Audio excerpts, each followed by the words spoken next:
Hello everybody, my name's Dave, thanks for joining me. Today it's too warm to do anything, it's 32 degrees, even if my alternator had arrived I wouldn't be able to fit it. So, I thought I'd talk about octane ratings and try and dispel the myths that some people believe about octane.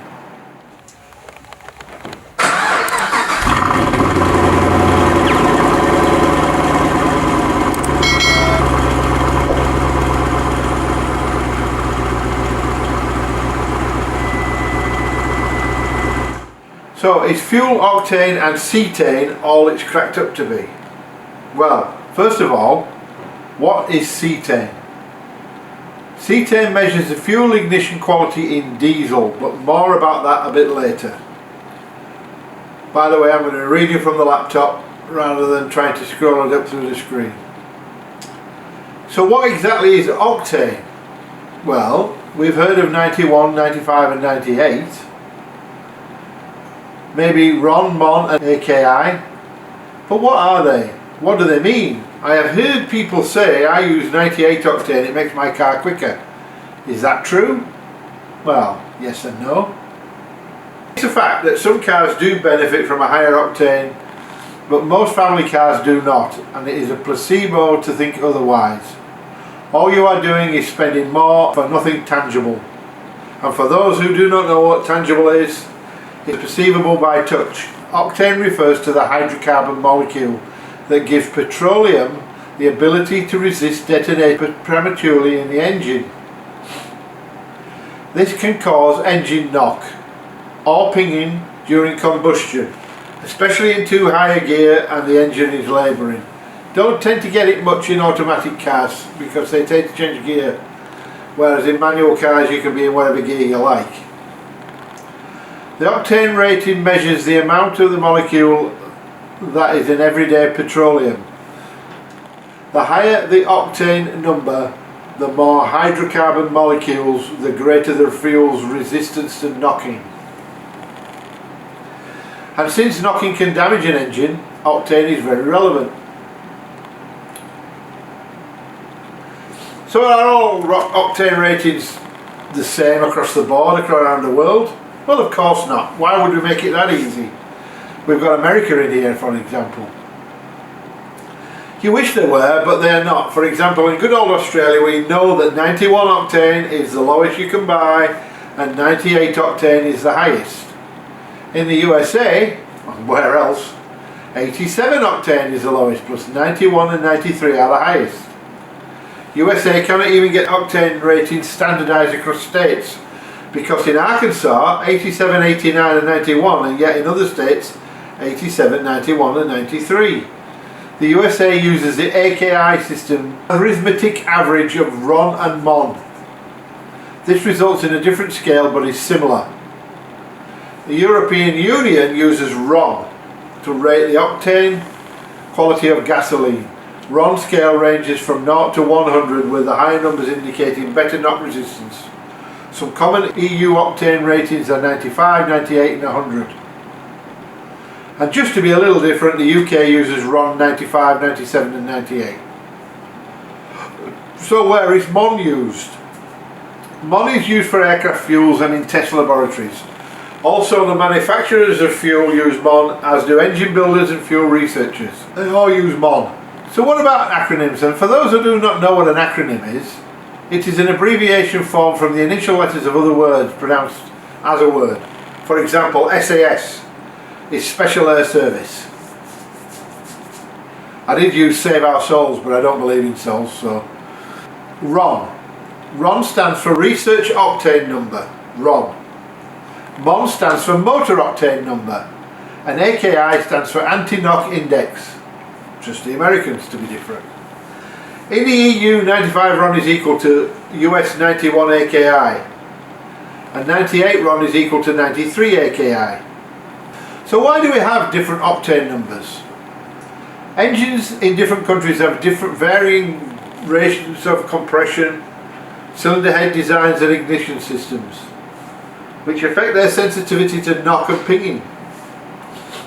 Engines in the US tend to have lower compression ratios and are less sensitive to knock because they are quite basic, whereas European engines often have higher compression ratios and require higher octane fuel to prevent knock because they're quite overly complicated. An example of this is my Commodore VF2 with the LS3 6.2 engine will run happily all day on 91 octane, yet my wife's 1.4 VW Golf requires 95 as a minimum, or 98 if available.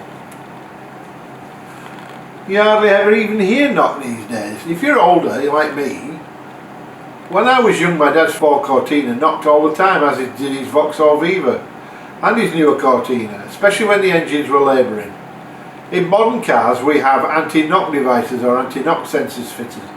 The purpose of these is to monitor for knock and send a signal ahead of the knock to the ECU to adjust the timing and therefore prevent knock and cause damage to an engine. What you've all been really waiting for: does increasing octane increase engine power output? Maybe, but nothing tangible really. Some cars do. So the stories you hear when people say I can feel my car going faster and more likely is a placebo effect. Car and Driver did an octane test on the following 4 cars: a Honda CR-V, a BMW M5, a Ford F-150 and a Dodge Charger. Their conclusions were as follows, and apologies if this is a bit monotonous, it is American. But as a note, it takes 8 horsepower to increase a car's top speed by 1 mile per hour. So increases in this article are usually quite negligible. Raising octane rating, also known as the anti-knock index, this is American, doesn't change the energy content of fuel.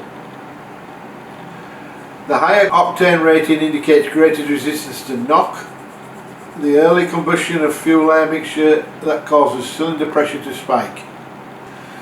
When a higher octane fuel is flowing through its injectors, an engine controller can take advantage of the elevated knock threshold and can dial in more aggressive timing and higher boost pressures to improve performance, if it is aware that the higher octane is even being used. To understand how a higher octane affects acceleration and efficiency, we assembled a 4-wheel quartet sampling a broad spectrum of the market. The Honda CR-V stands for a swath of crossovers and sedans with its turbocharged 1.5 litre inline-4 engine. At the intersection of effortless speed and opulent luxury is the BMW M5 competition. It squeezes 617 horsepower from its twin-turbo 4.4 litre V8. Ford's F-150, on the other hand, is America's best-selling vehicle and is equipped here with the most potent engine, the 450 horsepower EcoBoost twin-turbo 3.5 litre V6. A Dodge Charger RT with a Hemi 5.7 litre V8 carries the flag for naturally aspirated engines. We performed acceleration runs, 200-mile fuel economy loops at 75 miles per hour and dynamometer pulls, running each vehicle on 2 different fuels and completely draining the tanks in between. The differences would likely have been exaggerated by extreme summer heat. So the Honda CR-V, even as it's sucking down as much as 18.5 psi of boost, the CR-V's 1.5 litre inline-4 isn't interested in higher octane. Honda asks for 87 octane and makes no claim, which is 91 in Australia. No claims that raising fuel octane will lift performance. Based on our testing, premium fuel might as well not exist in the CR-V's world. Switching from 91 to 98 yielded a 7 horsepower gain on the dynamometer, but that advantage was lost in noise at the track. There, a CR-V 0 to 60 and quarter mile times both tracked a tenth of a second slower on the expensive stuff, while fuel economy at 75 miles per hour ticked up from 27.3 to 27.6 miles per gallon on premium. That's a 1% improvement for a 21% higher cost. Go figure. The BMW M5 competition.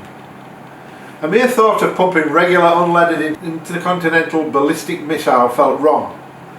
BMW explicitly warns about engine damage from doing so, and while that seemed unlikely in such mild temperatures, using the cheap stuff would have been wildly out of touch with what the owner would do.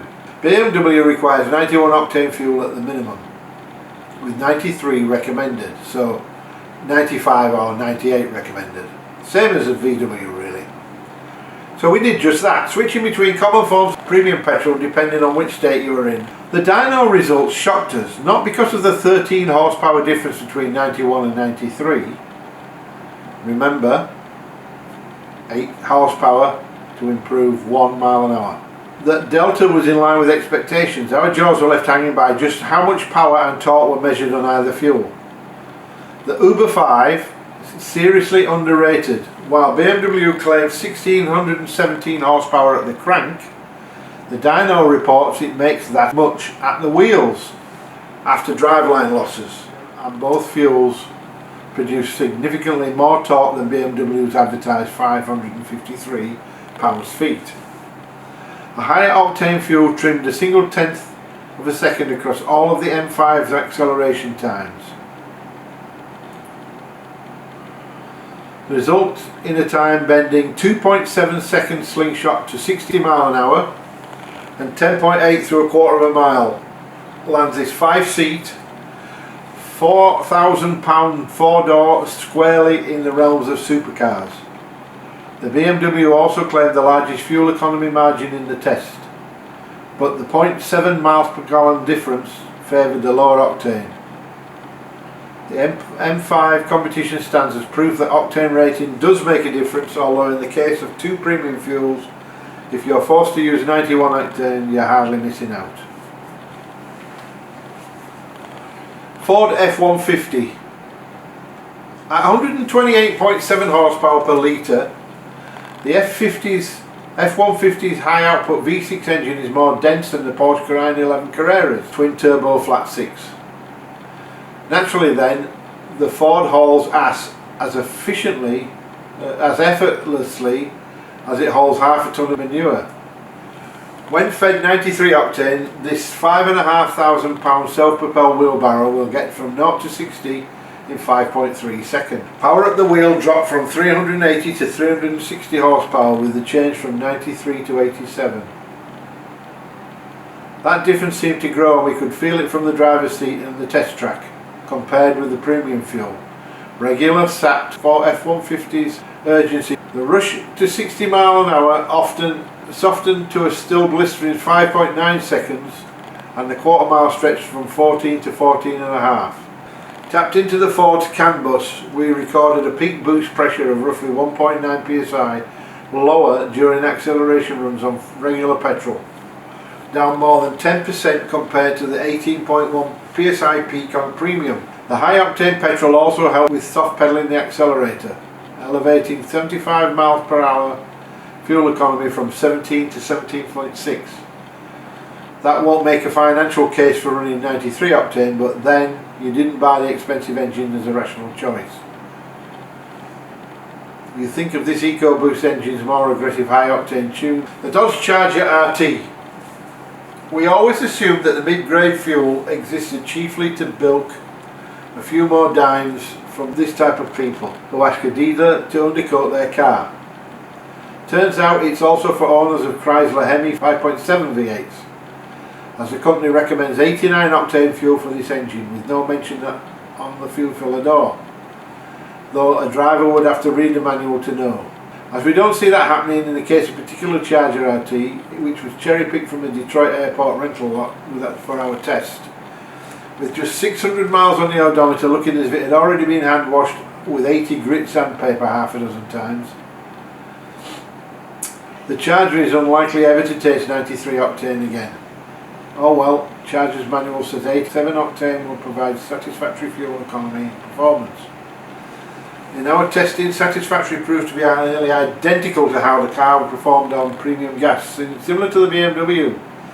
The Dodge gains on the dyno 14 horsepower and 23 foot-pounds of torque, translated into negligible improvement in real-world terms. The Charger posted the same 4.9 second hustle to 60 on 87, 93 and triple-digit speeds. The higher power on 93 gave the Charger an advantage measured in tenths of a second.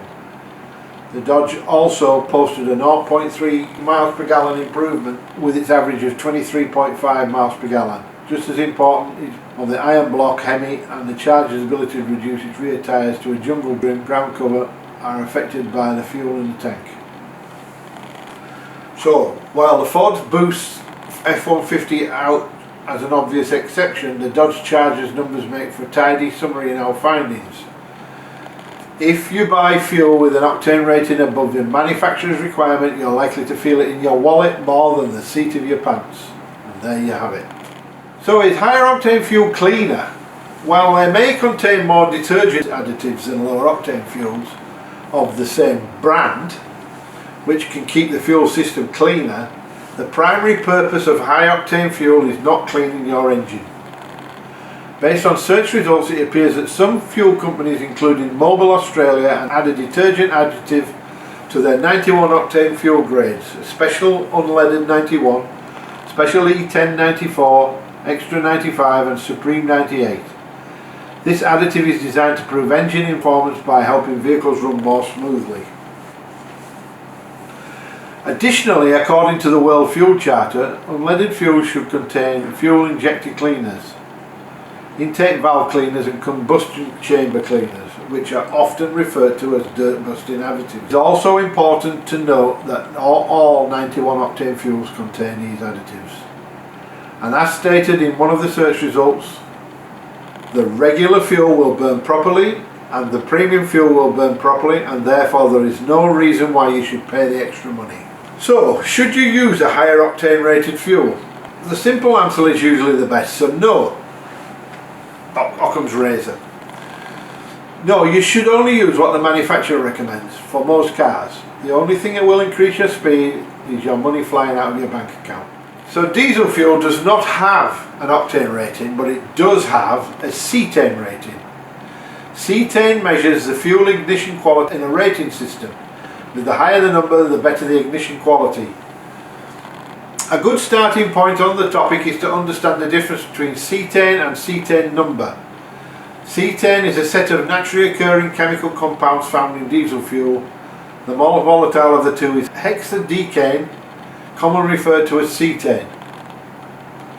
This ignites under compression and has a CN of 100, so a cetane number of 100. Isocetane is its poor burning bookend with a CN of 15. Both are directly related in the amount of paraffin wax contained in crude oil from which the diesel is derived. In general terms, the higher the wax content of the crude oil, the greater amount of natural cetanes in the base run. We've all seen it in the petrol stations. Premium diesel.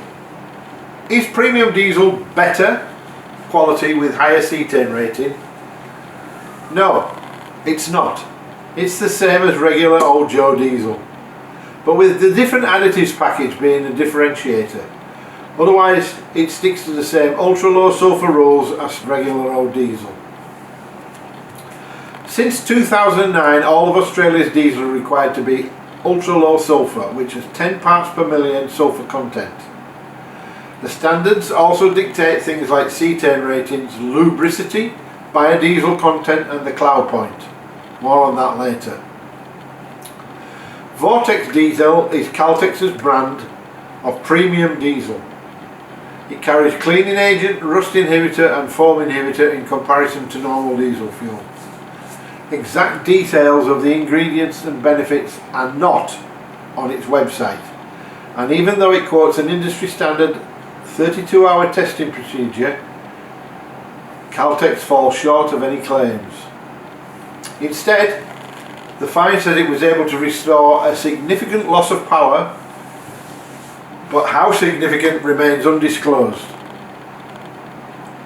Shell's fine print sums it up well, with each claim of its own V-Power diesel on its website, followed by the phrase, actual effects and benefits may vary according to vehicle type, vehicle condition and driving style, which is basically everything. You've got an old diesel motor with a handful of runs around the sun and plenty of digits on the odometer, which most of us have. There is perhaps a merit to running a tank of premium diesel from time to time for a few extra cents per litre. The additional detergents in particular could help clean some gunk in your fuel system for a smoother and better running. However, any helpful evidence is more anecdotal than based on fuel companies' claims, rather than a fact of independent verification. There may be more benefit in saving your money and spending a few dollars on some kind of additive that cleans injectors. But once again, all of these products aren't necessarily proven to work, so there's no need to exercise some faith in their claims to truly believe them. Just remember that faith is the excuse people use when they've got no evidence. So what about Alpine diesel and Highland diesel? In cold temperatures, regular diesel fuel will start to solidify, or what's called waxing. Naturally, this poses a few problems for your engine. Fuel manufacturers refer to something as a cloud point, which refers to the temperature at which fuel starts to gain a cloudy appearance as it crystallizes and solidifies. While fuel suppliers will vary from cloud point according to the seasons, particularly cold areas like Tasmania and so-called Australian Alps require even lower cloud point. So while Land Cruiser Prado could potentially drive all the way from Birdsville to Cabramurra on one tank of fuel, perhaps it's not the best idea. Fuel up closer to your climate destination to ensure you don't wake up to a 2-ton paperweight in the morning. What on earth is AdBlue and what does it do? AdBlue is an additive for modern diesel engines that is made from deionized water, 67.5%, and high purity urea or urine is 32.5%. In the Air Force we used to de-ice on runways with urea. AdBlue is not mixed with diesel, but it is sprayed into the exhaust gases in conjunction with a catalytic converter to change the nitrogen oxide into nitrogen and water. Can you run a car without AdBlue? Modern diesel engines are designed to run with AdBlue, diesel exhaust fluid. They cannot operate without it. The emission equipment is programmed to refuse to run without AdBlue. Attempting to do so may damage your engine and system. So this is the bit that you like now you've got a Jackaroo, because you don't have AdBlue. Ignoring the AdBlue warning light and continuing to drive without refilling can lead to reduced power and eventually the car may not start. So how much is AdBlue? Look at the dates. It was $1.99 a litre at Ampol in Maddington, as mentioned in the Reddit post from December 2023. $1.99 per litre as mentioned in the article about AdBlue fuel. $8.50 per litre in some parts of Australia, mentioned in the ABC News article from May 2022.